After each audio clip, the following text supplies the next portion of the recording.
Bismillahirrahmanirrahim. Assalamualaikum warahmatullahi wabarakatuh. Bertemu lagi bersama saya Nurul Putri Utami pada perkuliahan Gizi Terapan dengan topik penyelenggaraan makan untuk atlet.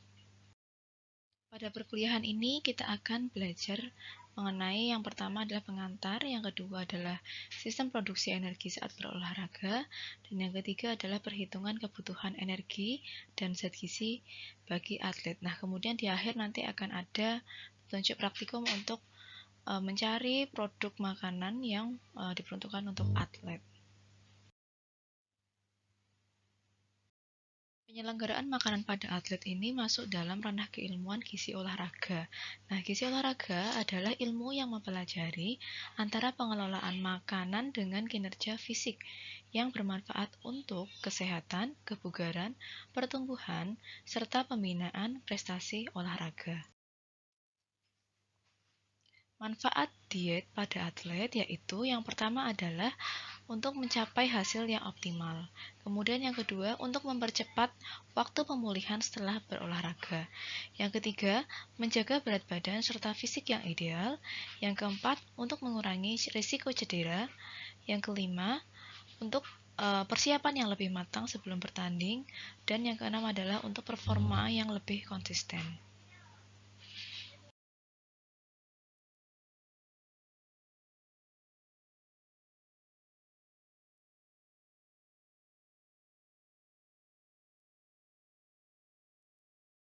Penyebab belum terpenuhinya gizi pada atlet yang baik. Nah, apa sih penyebabnya? Yang pertama adalah mungkin karena pengetahuan tentang makanan dan minuman itu yang kurang memadai. Jadi mereka belum tahu apa sih makanan yang baik bagi mereka. Kemudian bisa jadi mereka itu kurang tepat dalam pemilihan bahan makanan di luar tempat pembinaan. Kemudian bisa juga karena masalah keuangan. Jadi tidak semuanya atlet itu kaya ya. Jadi kalau misalkan ada masalah keuangan, bisa jadi dia tidak bisa mencukupi kebutuhan gizi yang sesuai harapan. Kemudian bisa jadi mereka juga tidak memiliki waktu yang cukup untuk mengkonsumsi makanan dalam jumlah dan jenis yang sesuai, ataupun mereka juga memiliki frekuensi bepergian yang sangat tinggi sehingga waktunya juga tidak cukup untuk mengkonsumsi makanan yang baik. Sistem produksi energi saat berolahraga. Oke, berikutnya kita akan belajar tentang proses metabolisme terbentuknya energi terutama pada atlet. Nah, energi itu dihasilkan dari dua proses yang berbeda. Pertama bisa dengan yang membutuhkan oksigen gitu ya, metabolisme dengan oksigen. Nah, yang kedua adalah yang tidak membutuhkan oksigen. Bedanya apa? Nah, kalau misalkan aerob atau yang butuh oksigen ini biasanya energinya itu lebih besar. Dan ini biasanya digunakan untuk olahraga yang butuh waktu lama seperti lari jarak jauh. Nah, untuk olahraga yang seperti ini diet karbohidrat itu sangat diperlukan. Jadi biasanya diberikan diet tinggi karbohidrat. Nah, kemudian metabolisme yang kedua yaitu anaerob. Ini merupakan metabolisme yang tidak membutuhkan oksigen. Kelebihannya apa? Ini merupakan sumber energi yang cepat dihasilkan. Oleh sebab itu, biasanya ini digunakan ya, energi yang metabolisme anaerob ini digunakan pada olahraga yang jangka pendek seperti lari sprint, kemudian lompat gitu ya. Nah, untuk energi anaerob ini tidak dapat ditingkatkan melalui intervensi gizi, tapi perlu istirahat yang cukup untuk memulihkan simpanan energi fosfagennya. Kemudian yang kedua untuk anaerob adalah melalui proses glikolisis anaerob. Ini juga tidak memerlukan oksigen. Nah, energi yang dihasilkan itu lebih banyak dibandingkan yang fosfagen. Nah, biasanya ini digunakan pada latihan atau olahraga yang memerlukan waktu lebih lama dibandingkan yang ini. Nah, contohnya adalah seperti olahraga beban atau resistance training. Nah, karbohidrat. Karbohidrat itu sangat diperlukan untuk olahraga. Nah, kemudian karbohidrat itu kalau misalkan diserap, dia kan bentuknya glukosa. Kemudian dia akan disimpan dalam bentuk glikogen di hati dan juga otot. Nah, glikogen yang berada di otot merupakan simpanan karbohidrat yang bisa digunakan langsung sebagai sumber energi. Jadi pada menit-menit awal olahraga itu sumber energi yang digunakan adalah glikogen. Nah, kemudian kita perlu ini ya, ada tambahan karbohidrat untuk mengisi kembali simpanan glikogen yang telah terpakai. Nah, bila tidak memadai asupan karbohidratnya, maka ada penurunan glikogen di otot dan hati sehingga nantinya bisa berpengaruh pada performa olahraga. Seperti nanti jadi mudah cepat lelah, kemudian kurang konsentrasi, seperti itu. Nah, peningkatan cadangan glikogen di otot ini dengan cara apa? Yaitu bisa dengan cara karbohidrat loading atau diet tinggi karbohidrat. Tujuan diet karbohidrat loading itu adalah yang pertama untuk mencegah adanya hipoglikemia pada atlet atau kekurangan glukosa pada darah atlet gitu ya. Kemudian yang kedua untuk membentuk cadangan glikogen. Jadi supaya energi yang ready to use itu selalu ada. Kemudian juga untuk menjaga kecukupan cairan dan elektrolit agar tidak terjadi dehidrasi. Karena asupan karbohidrat yang cukup dapat meningkatkan penyerapan cairan. Nah, kita akan belajar tentang karbohidrat loading. Nah, karbohidrat loading ini bisa digunakan untuk menyiasati supaya otot-otot itu memiliki simpanan glikogen yang ekstra. Nah, dengan karbo loading ini ternyata bisa membuat otot itu menyimpan 2 kali lipat jumlah normal dari yang ditampung untuk glikogen. Nah, biasanya digunakan untuk olahraga-olahraga yang sifatnya endurance. Endurance itu apa? Yaitu olahraga yang durasinya lebih dari 90 menit. Contohnya seperti maraton, lari 30 km, triathlon, sepak bola turnamen, dan lainnya. Nah, tapi ada olahraga yang tidak menganjurkan teknik ini, yaitu olahraga apa? Olahraga yang kurang dari 90 menit durasinya. Seperti olahraga American football, lari kurang dari 10 kilo, jalan santai, hiking, renangnya jarak yang pendek, basket, angkat beban, dan lainnya. Gitu ya. Nah, karbohidrat loading biasanya strateginya adalah adanya pemenuhan karbohidrat yang tinggi, terutama pada 24-48 jam saat latihan dan memungkinkan simpanan glikogen otot menjadi lebih di atas normal. Sehingga mereka bisa berolahraga lebih lama sebelum mereka menghadapi penurunan kinerja. Proses peningkatan simpanan glikogen di otot itu ya. Nah, ini biasanya dilakukan selama 6 hari sebelum pertandingan dan disertai dengan penurunan bertahap durasi latihan. Nah, biasanya itu seminggu sebelum bertanding itu biasanya mereka diberikan karbohidrat yang rendah gitu ya, cuma 50-55% dari total kebutuhan energi. Kemudian di hari ketiga sampai keempat nanti akan ditambah 70% dari kebutuhan harian dan intensitas latihannya dikurangi dan lebih banyak istirahat. Tujuannya adalah untuk mengurangi pemakaian energi dan menyimpan cadangan glikogen dalam otot. Nah, ini adalah contoh realisasi ya beberapa metode karbohidrat loading. Yang pertama adalah recommended method. Sebenarnya intinya sama dengan original method ya. Intinya di hari pertama itu ini ya ada pengurangan latihan, kemudian hari kedua diberikan makanan lengkap, karbohidratnya sedang atau rendah gitu ya, dan latihan dikurangi sampai hari keempat. Kemudian pada mulai hari ke-5, kemudian 6 dan 7, maka asupan karbohidratnya ditingkatkan. Kemudian latihannya dikurangi atau kemudian di hari 6-7 banyak istirahatnya supaya memaksimalkan simpanan glikogen. Nah, misalkan kita mau menghitung kebutuhan karbohidrat pada atlet. Nah, ini kita harus lihat dulu dia itu atlet yang seperti apa gitu. Kalau misalkan dibandingkan dengan orang yang seperti kita ya, kita kan bukan atlet ya, atau mungkin ada yang atlet juga ya teman-teman di sini.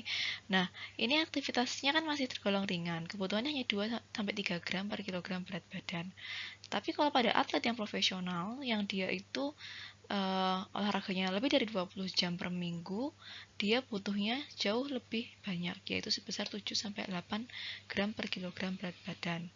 Kemudian bila ada olahragawan yang dia itu ultra endurance event gitu ya, ikut event ini ya, ini asupannya lebih tinggi lagi. Nah, kemudian lemak. Lemak itu merupakan sumber energi. Biasanya digunakan pada jenis latihan atau olahraga yang intensitasnya sedang dan dalam waktu yang lama, seperti maraton. Lemak itu biasanya digunakan itu dalam bentuk asam lemak dan gliserol, jadi harus dipecah dulu. Nah, setelah dipecah itu nanti asam lemak akan diangkut ke jaringan seperti otot sebagai sumber energi. Nah, proses metabolismenya ini butuh oksigen yang lebih banyak dibandingkan karbohidrat. Gitu. Meskipun metabolisme lemak itu dibutuhkan pada saat latihan atau olahraga dengan durasi lama, tapi asupannya lemak itu tidak boleh lebih dari 35% dari total energi sehari. Nah, berikut adalah kebutuhan lemak pada atlet dan bergantung pada cabang olahraganya. Nanti bisa dilihat sendiri ya. Protein. Protein itu sangat diperlukan bagi atlet sebagai salah satunya sebagai sumber energi juga. Ini biasanya digunakan untuk sumber energi bila cadangan karbohidrat dan lemaknya sudah tidak tercukupi.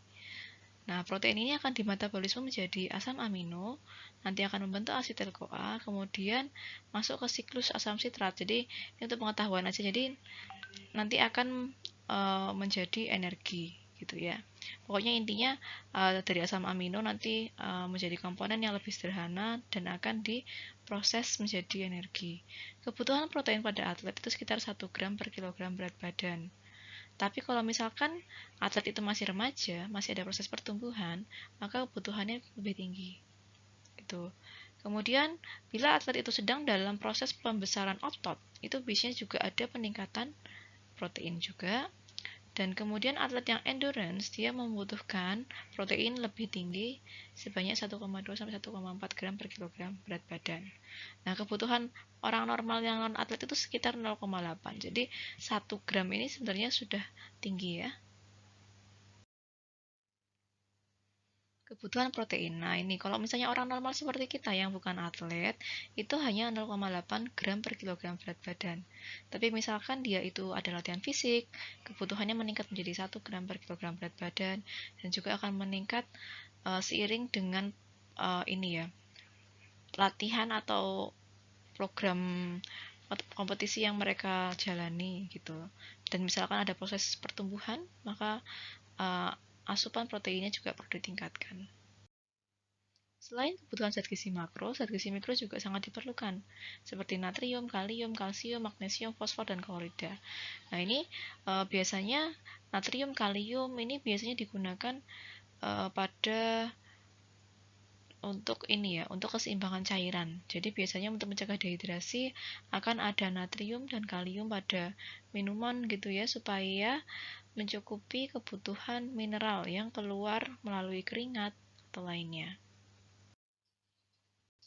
Selain itu, diperlukan pula zat gizi lainnya seperti zat besi, seng, tembaga, kromium, selenium, asam folat, asam maltonat, biotin, yodium. Nah, karena ini sangat berperan penting ya dalam proses metabolisme seperti hemoglobin. Kalau misalnya zat besi itu berkaitan dengan hemoglobin. Hemoglobin itu berkaitan dengan transportasi oksigen. Nah, pembentukan energi itu butuh oksigen. Kalau pembawanya aja nggak ada, ini kan mana bisa menghasilkan energi yang cukup. Makanya asupan zat besi perlu dicukupi. Nah, kemudian seng itu ya, ini penting untuk metabolisme energi juga, untuk sintesis protein, imunologi, dan antioksidan. Karena kan ada proses kerusakan ya, jadi perlu ada perbaikan juga. Dan lainnya silahkan dibaca. Ini adalah rekomendasi asupan cairan dan sodium. Sodium itu sama dengan natrium pada tingkat aktivitas fisik yang berbeda untuk memenuhi hidrasi secara berkelanjutan. Nah, jadi kalau misalkan seseorang itu dia sedentary atau dia itu pasif ya, mungkin dia nggak berkeringat sama sekali. Hilangnya sodium dari dalam tubuh itu hanya sekitar 1,5 sampai 3 gram. Sehingga asupan cairan yang diminum itu hanya 2 sampai 4 liter per hari.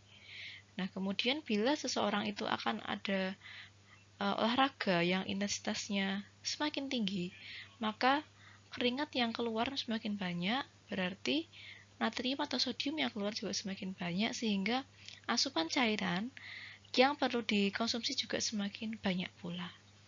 gitu ya. Perhitungan energi dan kebutuhan zat gizi pada atlet. Untuk menghitung kebutuhan energi pada atlet, kita harus mempertimbangkan 3 hal. Yang pertama adalah kebutuhan dasar atau basal. Basal itu adalah kebutuhan dasar tubuh untuk bekerja. Jadi, kan tubuh kita ada jantung yang berdetak, darah yang mengalir. Nah, itu semua butuh energi. Nah, ini kebutuhan energi basal harus dihitung terlebih dahulu sebagai dasar kebutuhan gizi mereka. Kemudian ditambah pula dari aktivitas fisik. Jadi nanti kita hitung berapa sih jumlah energi yang dikeluarkan saat dia berolahraga.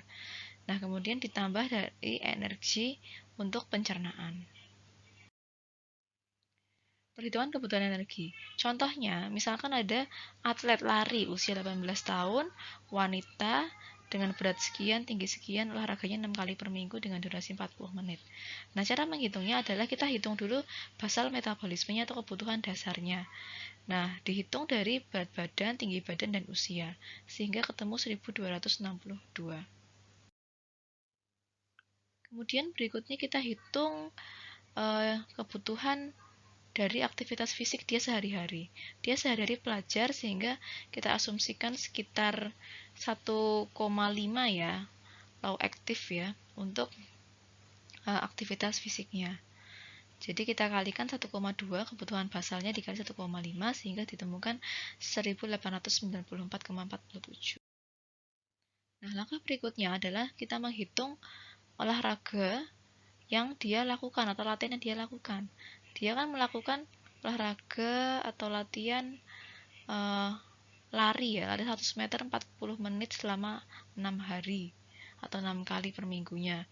Nah, ini nanti dihitung dari tabel ini sehingga ditemukan lari 100 meter itu untuk berat subjek ini adalah 10 kilokalori sehingga diperoleh 2400 kilokalori per minggunya untuk olahraga. Nah, kemudian dibagi per harinya.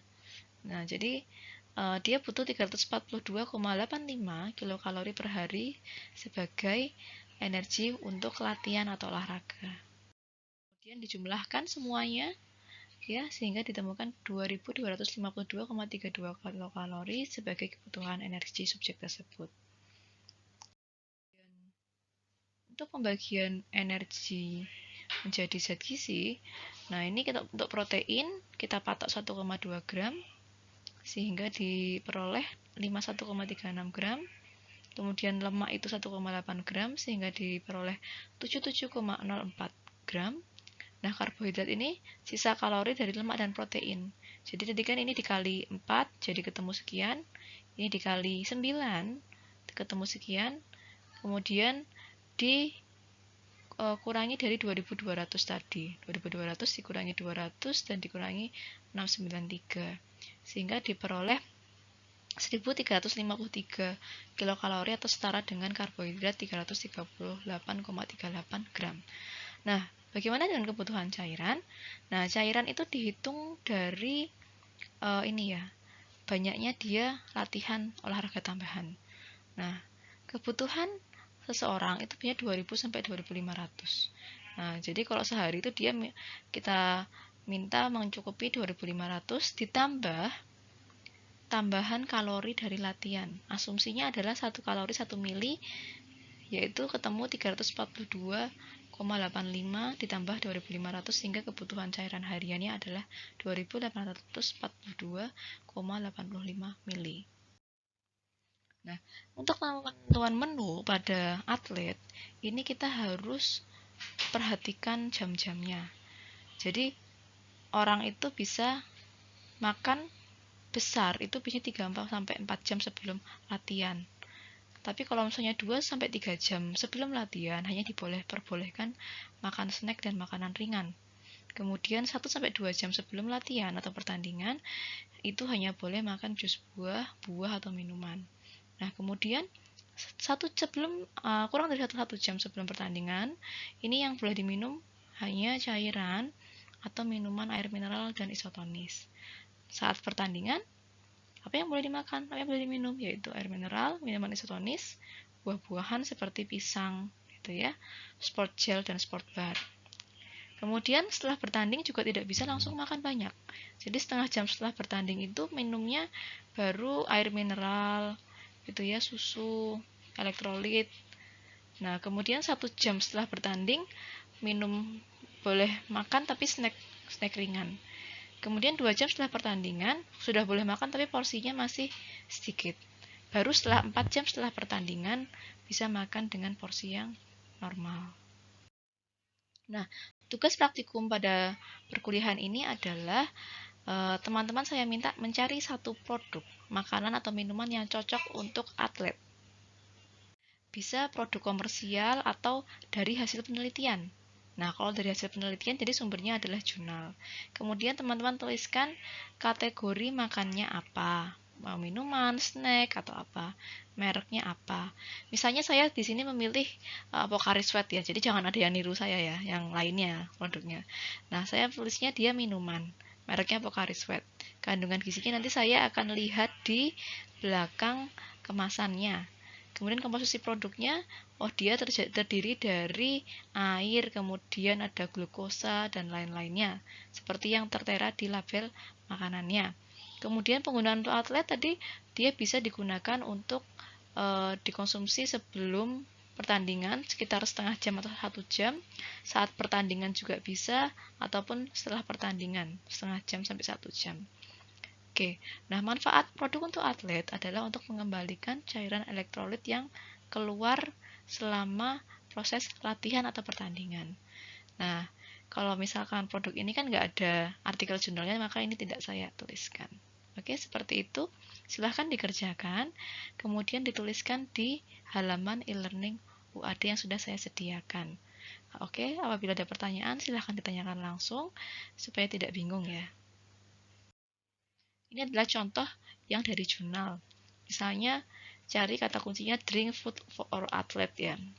Nah, ini adalah watermelon juice atau sari buah dari semangka. Nah, ini kegunaannya untuk apa? Untuk mengatasi masalah otot pada atlet gitu ya, nyeri otot pada atlet. Nah, ini nanti bisa diberikan link jurnalnya. Ini kalau Pocari Sweat ya atau isotonik. Kemudian misalkan mau cari yang Indonesia, biasanya kalau Indonesia itu kurang banyak ya.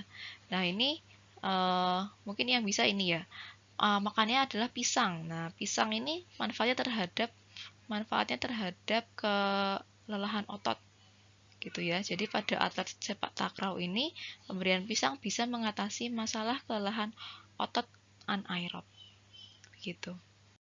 Oke, sekian perkuliahan kita hari ini. Kurang lebihnya saya mohon maaf. Terima kasih atas perhatiannya. Wassalamualaikum warahmatullahi wabarakatuh.